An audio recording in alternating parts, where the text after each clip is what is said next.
Hello students, as in the last video, we discussed about the well-formed formula and the universe of discourse of the predicate logic. ठीक है. Now in this video we discuss the another topic of predicate logic or propositional logic, which is called rules of inference. The rules of inference are basically the rules through which we can derive the new statements and the truth values of the new statements from some known statements whose truth value are already known. तो कुछ statement ऐसे होते हैं जिनकी truth value हमें पहले से पता है और उनकी ट्रूथ वैल्यू या उन स्टेटमेंट से हम नए स्टेटमेंट को डिराइव करते हैं और उसकी ट्रूथ वैल्यू को आइडेंटिफाई करते हैं. तो उन रूल्स की हेल्प से, जिन रूल की हेल्प से हम नए स्टेटमेंट डिराइव कर सकते हैं प्रीवियसली नोन स्टेटमेंट के बेसिस पे, उन्हें हम कहते हैं रूल्स ऑफ इन्फ्रेंस. ठीक है. तो इसका बेसिक कॉन्सेप्ट आपका आर्ग्यूमेंट और कंक्लूजन का है. कुछ हमको स्टेटमेंट दिए जाते हैं जिन्हें हम आर्ग्यूमेंट्स में प्रीमाइसेस कहते हैं या हाइपोथेसिस कहते हैं, और उनको स्टडी करके, उनको एनालिसिस करके हम एक स्टेटमेंट डिराइव करते हैं जिसको हम उनका कंक्लूजन कहते हैं. ठीक है. फिर हमें उस आर्ग्यूमेंट की वैलिडिटी को आइडेंटिफाई करना होता है उसकी ट्रूथ वैल्यू या फॉल्स वैल्यू के बेसिस पे. तो रूल्स ऑफ इन्फ्रेंस है to deduce new statement from the statement whose truth value that we already know. ठीक है. ऐसे स्टेटमेंट, नए स्टेटमेंट डिराइव करना कुछ स्टेटमेंट से जिनकी ट्रूथ वैल्यू हमें पहले से पता है. The rules of inference are used. तो उसके लिए हम कुछ रूल्स यूज़ करते हैं जिनको रूल्स ऑफ इन्फ्रेंस कहते हैं. The mathematical logic is used for logical proof. Mathematical logic यानी प्रपोजिशनल लॉजिक, प्रेडिकेट लॉजिक को हम लॉजिकल प्रूफ के लिए यूज़ करते हैं.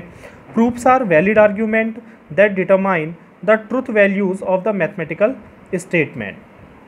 N argument is a sequence of statement. Argument क्या होता है? नंबर ऑफ स्टेटमेंट होते हैं जो हमको एक सीक्वेंस पे दी जाते हैं. हमने पहले भी डिस्कस किया था प्रपोजिशनल लॉजिक में.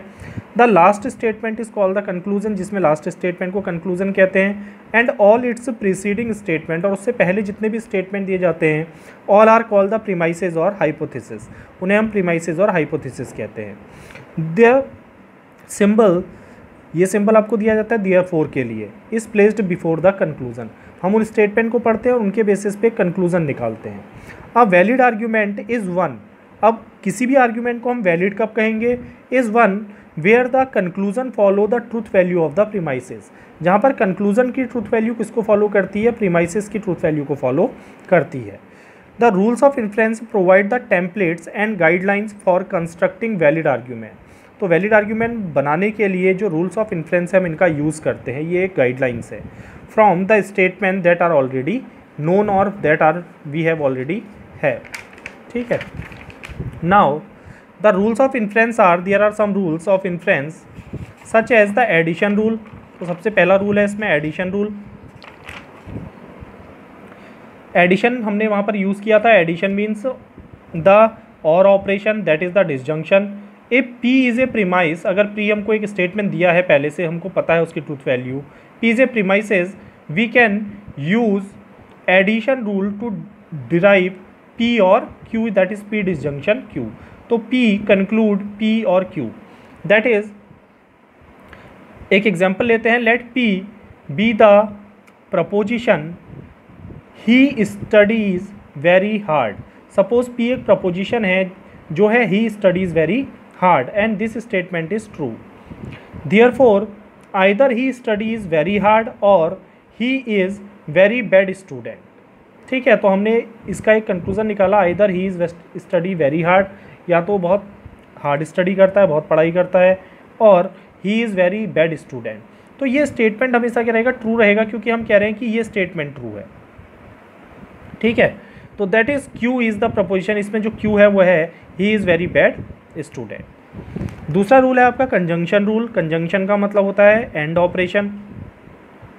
ए P and Q are two premises. अगर P और Q दो प्रीमाइसेस हैं, we can use conjunction rule to derive P and Q. That is P Q दो प्रीमाइसेस है, तो कंक्लूजन है P एंड Q. ये कंक्लूजन आपका तभी ट्रू होगा when both the statements are true. जब दोनों स्टेटमेंट क्या होंगे? ट्रू होंगे. Let P is he studies very hard. P हमको एक प्रपोजिशन दिया है, he study very hard. Q is he is the best boy in the class. ठीक है. तो हमारा प्रीमाइस कंक्लूजन तभी ट्रू है जब दोनों स्टेटमेंट ट्रू होंगे.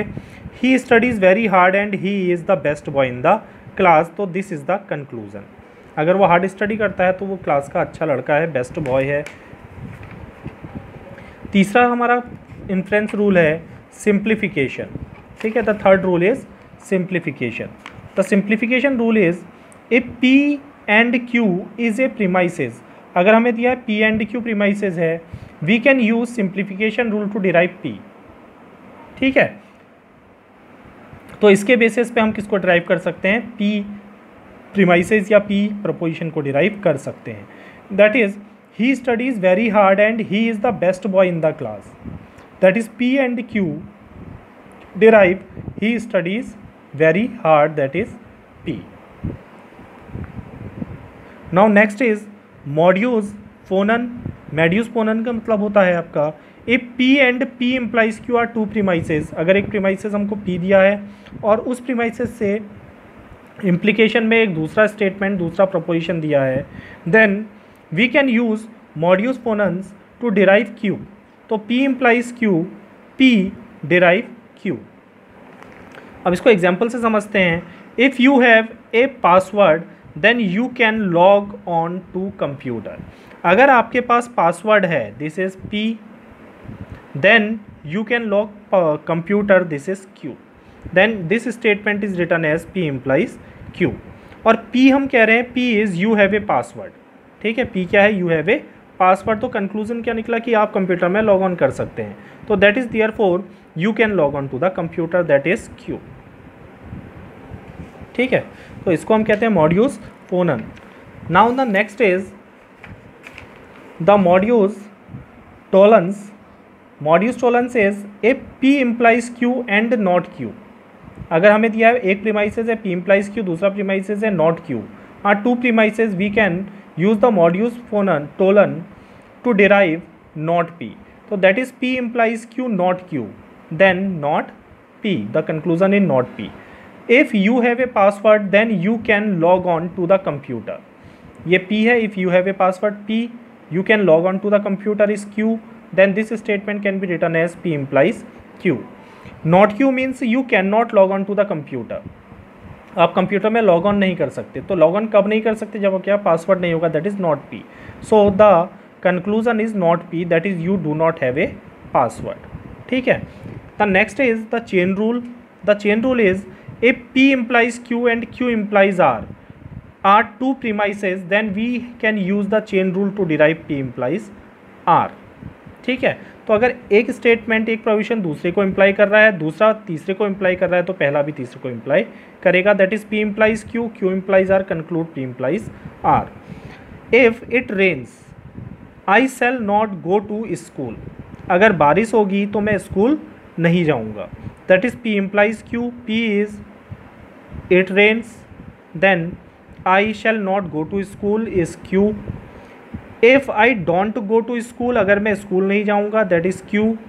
I want need to do homework, तो मुझे होमवर्क करने की ज़रूरत नहीं पड़ेगी, this is R। So the conclusion is if it rains then I won't need to do homework। तो अगर बारिश होगी तो मुझे होमवर्क करने की ज़रूरत नहीं पड़ेगी, we can directly imply P to R, so it is the chain rule which derive P implies R। तो these are the rules of inference, ठीक है। तो ये बेसिक कॉन्सेप्ट था आपका प्रेडिकेट और प्रोपोजिशन लॉजिक का। नेक्स्ट वीडियो में हम डिस्कस करेंगे बाइनरी ऑपरेशंस।